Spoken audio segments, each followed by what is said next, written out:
This video will talk through Modify Item Price and Sale Price Wizard. Go to the menu.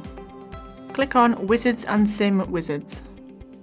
Under Modify Item Price and Sale Price Wizard, there are several options to select. For this video, select Search and select Items. This will show a data grid with all the items on your system. You can use the filters to filter down the products that you want to adjust. For example, here we will use the Season field to filter the search down. When filtering, you can be as specific as you need to be before you find your item.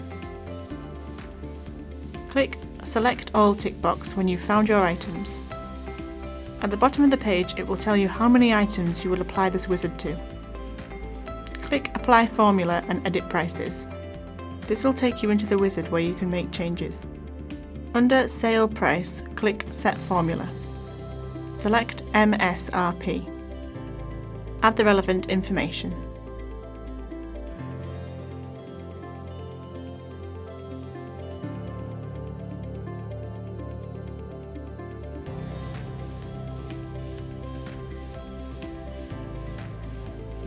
Ticking Price Rounding allows you to round pricing to an exact figure.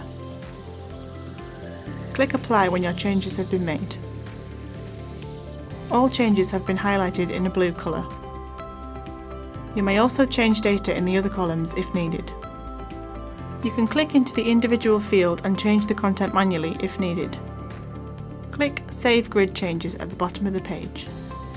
You have three options at the bottom of the screen. You can tick the matrix items and matrix parent box if needed.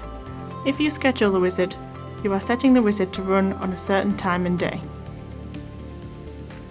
If you want the wizard to run now, click Commit Changes. The wizard is now active.